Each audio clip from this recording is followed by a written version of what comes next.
everyone, this is me, Jyotika Bedi. I'm the founder of Happiness is Love. Did you know how you fight with your partner really matters? I've been married for 2 decades now, and I can tell you, respecting your partner, even when you're mad, really matters. All couples fight and argue, but not all know how to do it the healthy way. And that is why at Happiness is Love, we curate videos so that together we can learn the healthy way, the positive way, the effective way. When you fight with your partner, what do you tend to do and say often? I'd like you to think about it.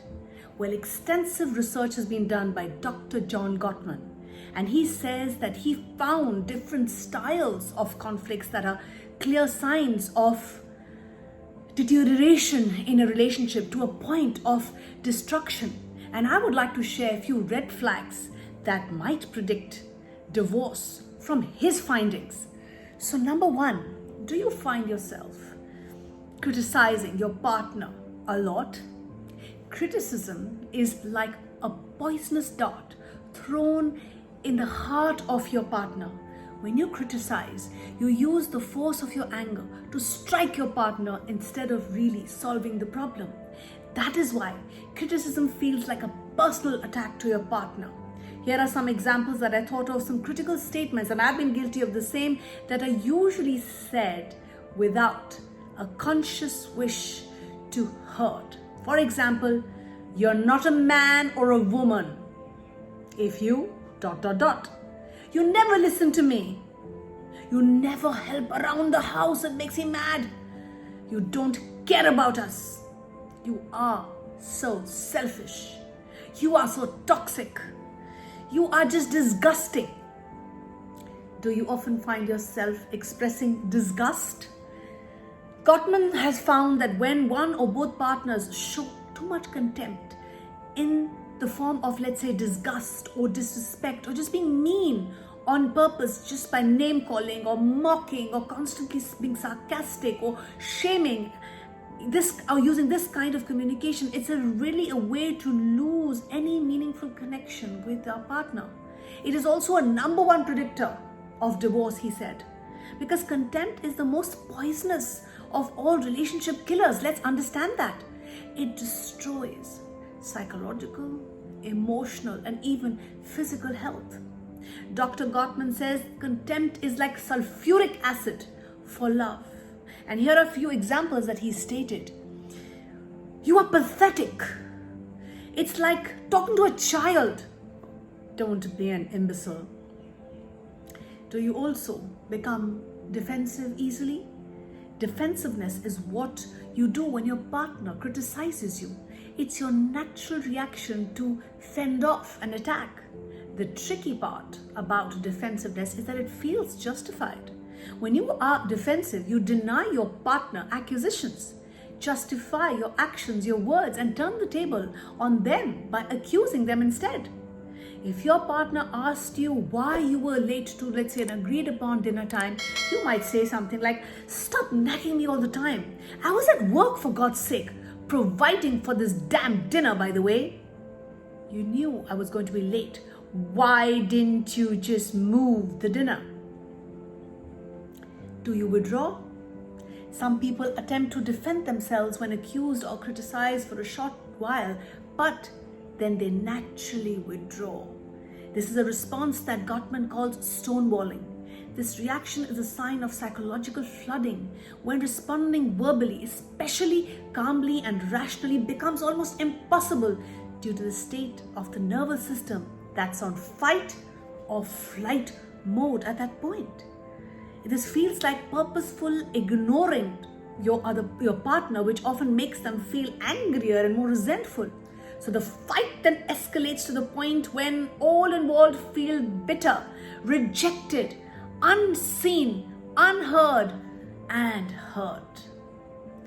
While conflict is inevitable, it doesn't have to be an all-out war where you and your partner just walk away deeply wounded emotionally and psychologically, doubting if you've made the right choice of your partner.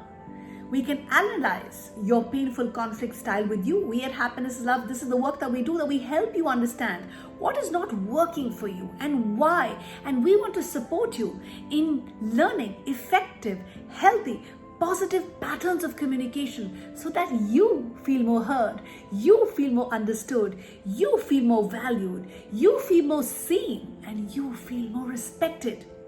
If you have recognized any of these signs that I shared with you in your communication with your partner, it's okay. You're not alone. I also struggled in my marriage, and that's why I make these videos, so that we can learn and grow together. And let's take action now and get personalized support in unlearning some unhealthy patterns which may not be serving us or our relationship, while learning new ways to communicate effectively. So I'm here to tell you that a real relationship has fights. How you fight matters. Real relationships have trust. They have tears. They have sweet smiles.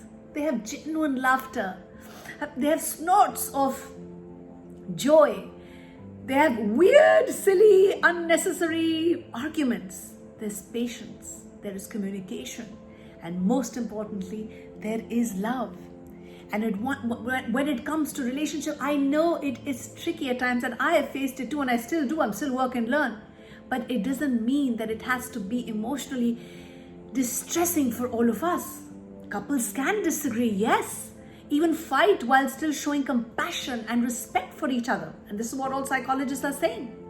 Married couples who don't have any conflict are often the ones who land up in divorce, because fighting is really a sign of being in a working relationship. But again, the question is, there's a caveat here, how you fight. And the red flags that I shared with you, I want you to be mindful, self-reflect, and see, is there anything about your communication that can be better? Something you can learn, maybe build skills or learn healthy habits, or maybe upgrade your mindset. The fact that you're seeing this video shows that you care. Relationships can be saved by just learning healthy ways. And relationships that can't be saved are relationships where the flame has gone out completely, or it just wasn't there. When one or other partner becomes indifferent towards the partner, it means that they don't care enough to fight. And that said, frequently heated and hurtful conflicts is certainly not healthy or sustainable either. You can have conflicts with your partner in a constructive way, in a healthy way, and it can actually bring you two closer together. There was a study done in 2012 by the Society of Personality and Social Psychology, where researchers found that expressing anger to a romantic partner caused the short-term discomfort of anger for sure, but also incited some open, honest conversations that benefited the relationship in the long run. So now I have a few questions that I'm going to actually ask my husband, and let's see what he has to say, because this is important data point for my growth, my learning, and my evolution with my husband, because I believe that marriage, for me at least, is the perfect place of self-discovery. You want to know who you are, what you do, and how you do it? Just ask your spouse. It's fun. So I hope you can enjoy the questions that I ask my husband coming up. Okay, I'm going to go to my husband and ask him some very, very important and fun questions. Hello. Hey. How are we? Hi. Thank you for doing this for us. Are we ready? Mm-hmm. Yes. Okay, honest questions. Honest always. Answers. Okay. What do you do when you are angry with your partner, which is basically me? Excuse me? What do you do when you are angry with your partner? This is a serious question. When I get angry with my partner, truthfully, I try to analyze how I played a part in this situation. We have this rule, you and I, if there is a problem, I am the problem. So I like to understand, and so you take that out of the equation, then you can focus, and you always are, eventually you're trying to justify, oh, she started it, but the problem festers only when the two kind of come together. It takes two Correct. to clap and two to tango, so two to fight. Nice. So So that's it. But, you know, Does your way lead to positive conflict resolution? yeah, very, very positive. Okay. I just back out like with my tail in my legs and I just walk away. This is a serious video, by the way. Okay. How often do you fight with your partner? I think just like any normal couple, we have our moments. Mm-hmm. I won't call them fights, but I don't think we fought. More like disagreements or disagreements. We have our little moments. Little, I don't think there's. Okay. Yeah.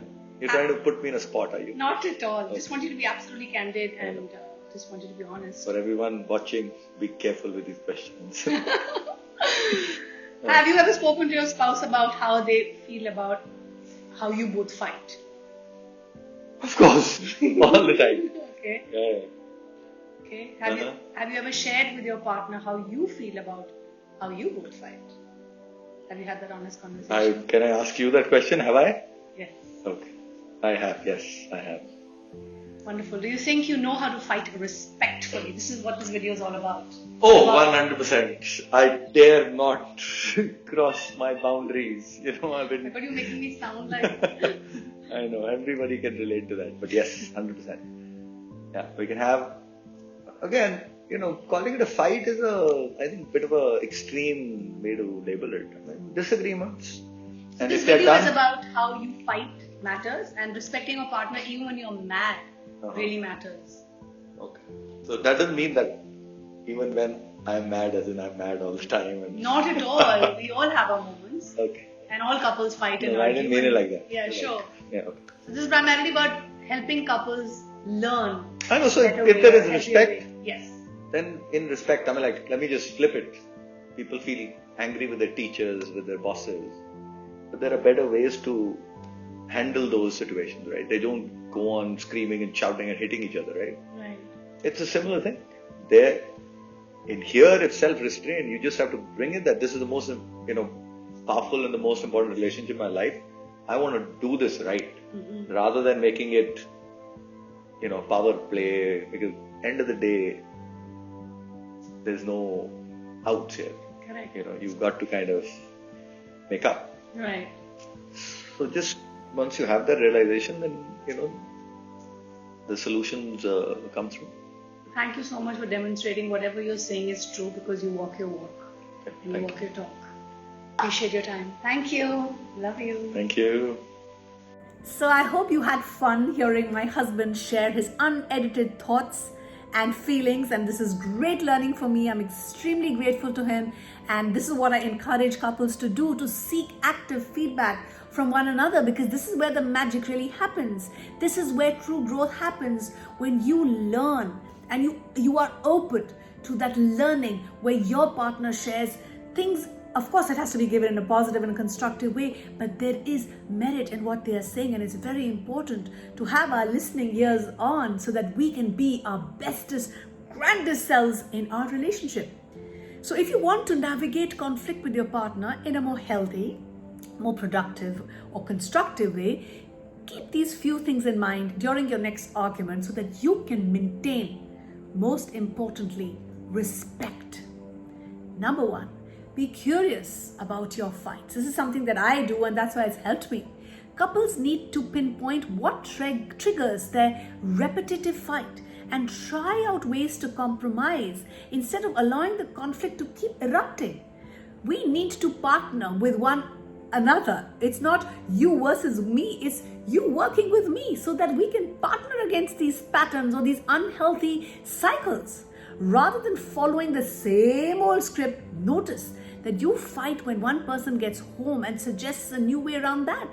You can say things like, what if we just pause?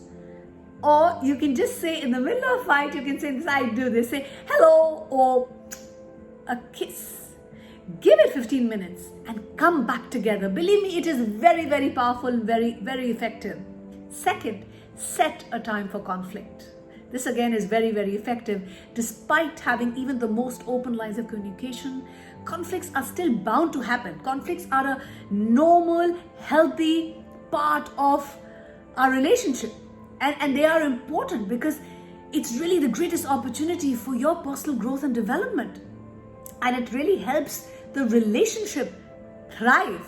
So despite having these conversations, it's very important that when you are having that conflict, when you do, it's helpful to choose a time to talk through those problems. If you start to have a fight, you can say, let's pick it up in the evening or another time when there's time, we both have the headspace for it.